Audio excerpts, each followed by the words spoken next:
Good morning, students. This is your EVS class. Today, we will start with a new chapter, chapter number 11, that is a friendly neighborhood. What is a neighborhood? Neighborhood means the persons who are living beside your home, before your home, after your home, or in any direction you can find somebody is living or residing, that is your neighbor. Okay, so whether it is any person or any other building like hospitals, schools, park, or anything which is near your house, that is your neighborhood. Neighbourhood को हम लोग हिंदी में कहते हैं पड़ोस में या पड़ोसी. ठीक है, हमारे पड़ोस में क्या है? हमारे पड़ोस में किसी का घर भी हो सकता है, हमारे पड़ोस में किसी का स्कूल भी हो सकता है, कोई पार्क हो सकती है, कोई शॉप भी हो सकती है, किसी के घर के पास शॉप भी होती है. ठीक है, तो डिफरेंट डिफरेंट चीज़ें होती हैं, तो वो क्या होते हैं? They are our neighbours. So, in this chapter, we will learn the need to develop a neat and clean neighborhood, and also importance of helping one another, importance of neighborhood services also. Now, I will give you the introduction of this chapter. Here are what is neighborhood. Neighborhood is a part of a city, town, or village. People of all communities live together in all neighborhood. Besides houses, there are many other places in the neighborhood. There are market, parks, schools, etc. These neighborhood services are very useful for the people living there. ठीक है बच्चों? So, for example, I will read, your friends Rahul and Fatima live near each other's house. They go to school together in a van and play together in the nearby park every day. They celebrate Diwali and Eid together. Thus, Rahul and Fatima are not just friends, they are also called neighbors. Also, the area around their house is called neighborhood. Okay? So neighbours किसको कहते हैं? जो persons हमारे आसपास रहते हैं उनको हम नेबर्स कहते हैं, और जिस एरिया में रहते हैं उसको हम नेबरहुड कहते हैं. Okay, so like your friend is living near your house, आपके घर के बगल में आपके फ्रेंड का घर है, तो वो आपका फ्रेंड ही नहीं बल्कि आपका नेबर भी है. और हम अपने नेबर्स के साथ कैसे रहते हैं? We live very happily, we live very friendly with our neighbours. और हमें हमेशा अपने नेबर्स की मदद भी करनी चाहिए, और क्यों, वो कभी हमारी भी मदद कर सकते हैं. हम उनके साथ कई सारे काम करते हैं, like we talk to them, we play with them. ठीक है, हम उनके साथ खेलते भी हैं, बातें भी करते हैं, हम उनके साथ शॉप पे भी जाते हैं, हम उनके साथ फेस्टिवल्स भी सेलिब्रेट करते हैं. ठीक है, और भी बहुत सारी चीज़ें हैं. अगर हाँ वो भी हमारे सेम स्कूल में पढ़ता है तो हम स्कूल भी उनके साथ एक ही साथ जा सकते हैं. हमारी प्रॉब्लम्स होंगी तो वो हमारी मदद करेंगे, उनकी प्रॉब्लम्स होंगी तो हम उनकी मदद करेंगे. ठीक है, तो ये सारी चीज़ें जो होती हैं वो इंटर रिलेटेड होती हैं. That is neighbour services and neighborhood. So children, in this chapter we will be learning about helping one another. As I have told you, हम एक दूसरे की मदद कैसे करते हैं और क्यों करते हैं. नेबरहुड सर्विसेज में आती हैं जैसे कि स्कूल, आपके बगल में नेबरहुड में स्कूल है, हॉस्पिटल भी हो सकता है, डिस्पेंसरी हो सकती है. Hospital means you know, and dispensary means जहाँ पर आपको दवाइयाँ मिलती हैं. ठीक है, मार्केट हो सकता है, लाइक मॉल हो सकता है, शॉप हो सकती है छोटी सी, या कॉम्प्लेक्स हो सकता है, या डिपार्टमेंटल स्टोर हो सकता है, कुछ भी हो सकता है, या सब्ज़ी की मार्केट हो जहाँ पे सब्ज़ी फल मिलता हो. ठीक है, there are more other than post office and banks. आपके आसपास पोस्ट ऑफिस हो सकता है, बैंक हो सकता है, पार्क हो सकती है बच्चों के खेलने के लिए. ठीक है, और फिर clean neighbourhood. Clean neighbourhood means, as you have already learned in previous chapter also, cleanness is very must. जैसे हम अपना घर क्लीन रखते हैं ना, वैसे ही हमें अपना नेबरहुड भी क्लीन रखना चाहिए। क्यों? अगर हम अपना नेबरहुड नहीं क्लीन रखेंगे तो सारी बीमारियां, सारे पेस्ट्स जो हैं वो हमारे घर के अंदर आ सकते हैं। और वो कहाँ से आते हैं? हमारे नेबरहुड से ही तो आते हैं। हमारे घर के अंदर तो कोई पैदा नहीं होता ना। तो वो जो, अगर हम घर के बाहर अपने आसपास गंदगी रखेंगे तो उस गंदगी में मच्छर पैदा हो सकते हैं और वो मच्छर हमारे घर पे ही आकर अटैक करेंगे और हम पे।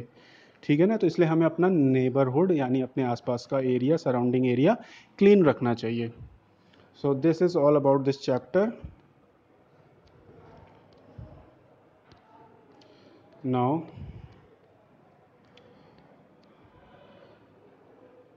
neighborhood is a part of a city. I have already told you what is neighborhood, so you can read this in your books also. Neighborhood, helping one another, like neighbors help each other in times of need. Yes. Why do we help others? Because somebody or someone is always in the need of help. When Fatima's mother was sick, Rahul's mother helped Fatima to take care of her. When Rahul celebrates his birthday, Fatima's mother helps Rahul's mother to prepare snacks. So they are all interdependent. Interdependent means हम किसी की मदद करते हैं किसी उनके ज़रूरत में, तो वो हमारी भी मदद करते हैं वो हमारी ज़रूरत में। अगर हम उनकी मदद नहीं करेंगे उनकी ज़रूरत उनके टाइम पे, तो क्या वो हमारी मदद करने आएंगे? बिल्कुल नहीं आएंगे। सो इससे क्या होता है? इससे एनिमिटी फैलती है। ठीक है? एनिमिटी मीन्स हम उनके से बात नहीं करते हैं, हम उनसे क्लोज नहीं होते हैं, तो वो हमसे, they feel like that they are enemies, they are jealous to us, jealousy वाली फीलिंग आने लगती है। तो ऐसा नहीं होना चाहिए, हमें हमेशा अपने नेबर्स की हेल्प करनी चाहिए। ठीक है? When Mr. Lal, an elderly man, fall ill, everyone in his neighborhood takes turn to take care of him. They became his family. Thus, we can all be good neighbors. We should help each others and treat others with kindness. और जैसे कभी कभी हमने देखा है कि हमारी society में या हमारे नेबरहुड में कोई ऐसा पर्सन है जिसके घर पे कोई नहीं है या उसको हेल्प नहीं मिल सकती, तो हम क्या करते हैं? हम आसपास के लोग उसकी बारी बारी से हेल्प कर सकते हैं। एक दिन हम कर देंगे हेल्प, एक दिन कोई दूसरा कर देगा हेल्प। तो इससे ये होता है बच्चों, every action has an equal and opposite reaction also. तो आज हम किसी की हेल्प करेंगे तो कल कोई हमारी हेल्प करेगा। ज़रूरी नहीं है कि वही इंसान हमारी हेल्प करे। ठीक है? जैसे फॉर एग्ज़ाम्पल मैं कहूँगा कि राहुल के घर के बगल में कौन रहता है? यू कैन से आकाश। ठीक है? एक दूसरा बच्चा है आकाश। राहुल ने आकाश की हेल्प की। राहुल ने क्या सोचा कि मैं अगर आकाश की हेल्प करूँगा तो कभी किसी दिन आकाश मेरी हेल्प करेगा। ठीक है, हो सकता है, लेकिन ज़रूरी नहीं कि आकाश राहुल की हेल्प करे। हो सकता है कि राहुल की हेल्प करने के लिए कोई और तीसरा लड़का हो जो उसको कहीं और भी हेल्प कर सकता है।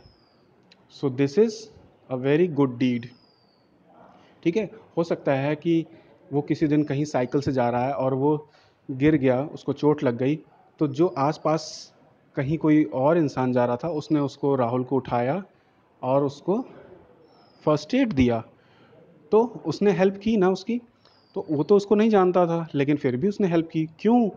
देखो, ये चीज़ एक साइकिल है, ये चलता ही रहता है। हम जब भी किसी की हेल्प करते हैं तो कोई ना कोई हमारी हेल्प के लिए हमेशा मिल जाता है।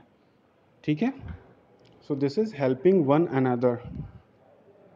And neighborhood services also there we will discuss in the next video. This was the introduction about neighborhood and neighbors and helping each other. So children, if you face any problems in this chapter, please do ask me. Otherwise, there are some words I will tell you, like dispensary. Keywords are dispensary and colony. What is colony? When a number of houses are built together, it is called a colony. Like in the previous chapter, Home Sweet Home, you have learned that there are multi-storied building. जिसमें कई सारे flats बने होते हैं। एक लंबी सी ऊंची सी building होती है जिसमें one top of the other, एक के ऊपर एक के ऊपर एक कई सारे घर बने होते हैं, तो उसको क्या बोलते हैं हम लोग, फ्लैट्स बोलते हैं। और उस पूरी बिल्डिंग को अपार्टमेंट बोलते हैं या मल्टी स्टोरी बिल्डिंग बोलते हैं। Story means, multi storey means होता है, स्टोरी मीन्स लेवल, जितने ज़्यादा उसके ऊपर घर बने, जितने फ्लोर्स होते हैं उस पर, जितनी छत पड़ी होती है, फ्लोर्स होते हैं, उसको स्टोरी बोलते हैं। तो कितने कई सारी फ्लोर्स होते हैं उसमें, तो इसलिए उसको मल्टी स्टोरी बोलते हैं।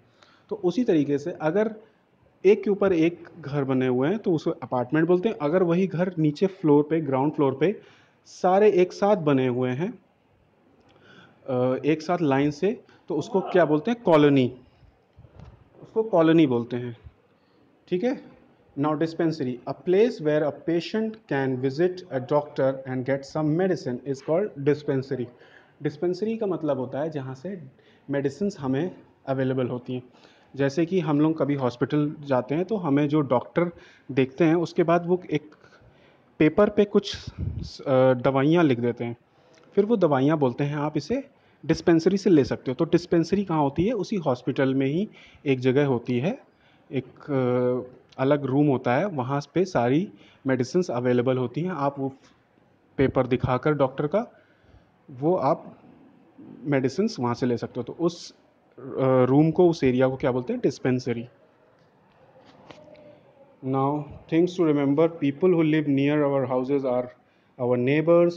Families living in nearby houses form a neighborhood. Every neighborhood has some services or facilities. These services are a market, hospital or dispensary, police station, you can say park, bus station, malls. ठीक है, इस तरीके से सारे services होती हैं, neighbourhood services. Now good neighbours help each other and we must keep our neighborhood clean. So we will all come to this topics afterwards. For today it was just an introduction. Okay, thank you children.